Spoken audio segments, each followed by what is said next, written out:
올바른 튜닝으로 당신의 안전을 튜닝하세요. 안녕하세요. 자동차 튜닝처 이상석 차장입니다. 튜닝을 작업 혹은 검사를 하시다 보면 이 부품을 이렇게 장착하는 것이 맞는지 잘못된 것인지 헷갈리는 경우도 많습니다. 그래서 이번 시간에는 주간주행 등 설치 기준에 대해서 알아보고자 합니다. 가장 먼저 안전기준을 한번 보도록 하겠습니다. 주간주행 등은 안전기준 제38조의 4에서 찾을 수가 있습니다.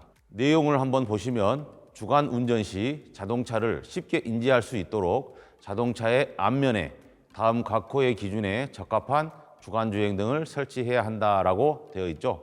제1호 좌우에 각각 한 개씩을 설치할 것, 즉 좌우에 이렇게 한 개씩을 설치하라는 것이죠. 추가로 장착해서 한쪽에 두 개씩이 되면 안 되는 것입니다.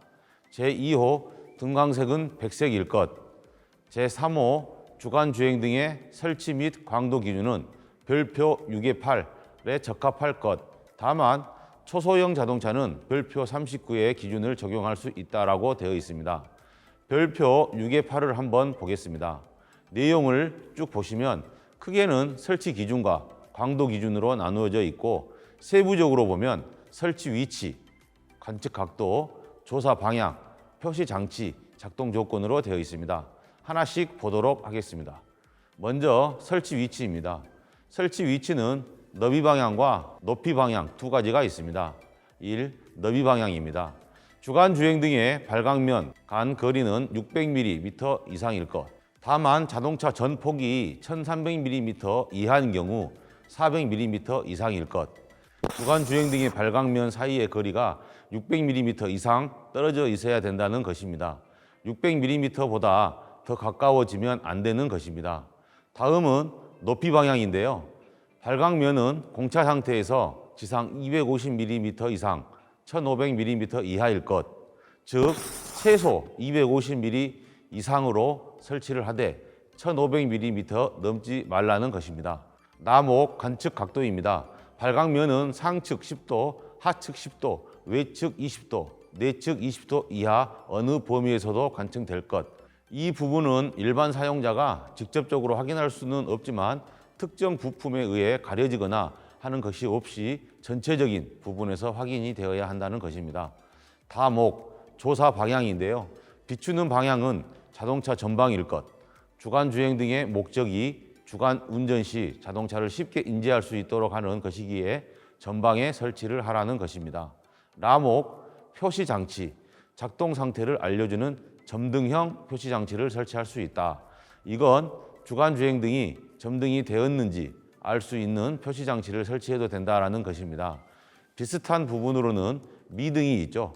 미등이 점등되면 이렇게 표시 장치로 점등 여부를 표시해 주는데 이와 같이 표시 장치 설치가 가능하다라는 것입니다. 바목 작동 조건입니다. 1. 시동 장치의 열쇠가 원동기 작동 위치에서 자동으로 점등될 것. 다만 다음 중 어느 하나에 해당하는 경우 소등될 수 있다. 즉 시동 장치의 열쇠가 원동기 작동 위치에 있다는 것은 시동이 걸렸다는 것이죠. 그렇기에 시동이 걸려 있다면 주간 주행 등이 자동으로 켜져야 하지만 어느 하나에 해당되는 경우에는 꺼져도 괜찮다는 건데요. 그 내용을 한번 보겠습니다. 가 자동 변속기 조종 장치가 주차 위치 기어가 파킹에 있을 경우 점등이 되지 않아도 된다는 것입니다. 나 주차 제동 장치 작동 시 주차 브레이크를 잡으면 꺼져도 된다는 것입니다. 다 원동기 시동 후 최초 이동 전 시동을 걸고 이동하기 전까지는 점등이 되지 않아도 괜찮다는 것입니다. 이렇게 세 가지 중 한 가지라도 해당이 될 경우 시동이 걸려 있더라도 주간 주행 등이 점등되지 않아도 된다는 것입니다.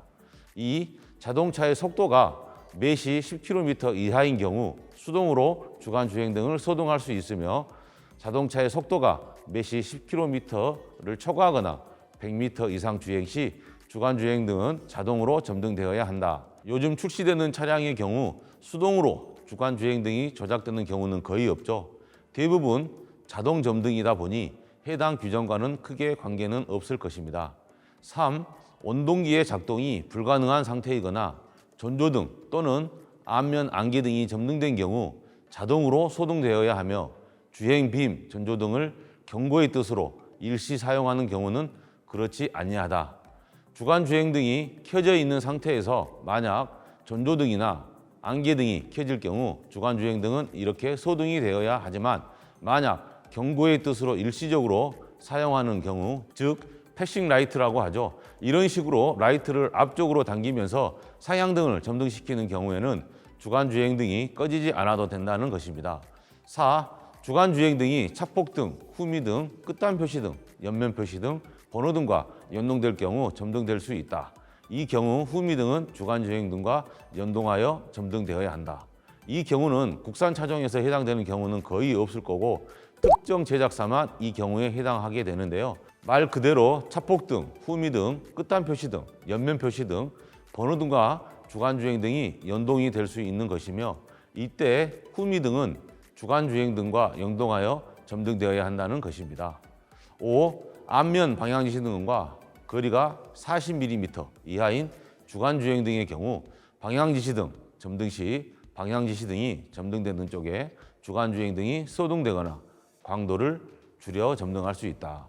주간 주행등과 앞면 방향지시등과의 거리가 40mm 이하인 경우에는 방향지시등이 켜질 경우 주간 주행등이 꺼지거나 광도를 줄여야 된다는 것입니다. 6. 주간 주행등이 앞면 방향지시등과 상호 결합된 경우 방향지시등과 상호 결합된 주간 주행등은 소등되어야 한다. 이렇게 주간 주행등이 앞면 방향지시등과 결합이 되어 있는 경우가 최근에는 많이 있습니다. 이런 등화에서 방향지시등이 작동이 될 경우 주간 주행등은 꺼져야 한다는 것입니다. 이제 남은 부분은 광도 기준인데 해당 부분은 사용자나 장착업체에서 직접 확인할 수 있는 부분은 아니기 때문에 기준에 적합한 제품을 구매하여 장착을 하시면 될 것입니다. 자, 이렇게 주간주행등 장착 방법에 대해서 한번 알아보았습니다. 가끔 주간주행등을 설치 후 전조등, 점등 시 디밍, 즉 감각이 되면 괜찮다고 하시는 분들이 계십니다. 이와 같이 전조등, 점등 시 감각이 되는 차량들의 경우 해당 등화가 주간주행등에서 착폭등으로 기능이 변경되는 것이기에 무조건적으로 감각이 된다고 해서 되는 것이 아닌 착폭등 기준에 적합해야 장착이 가능한 것입니다. 이 점 꼭 유의하시기 바랍니다. 완벽한 투닝은 안전한 투닝입니다. 안전한 투닝은 TS와 함께. 지금까지 자동차 투닝처 이상석 차장이었습니다. 감사합니다.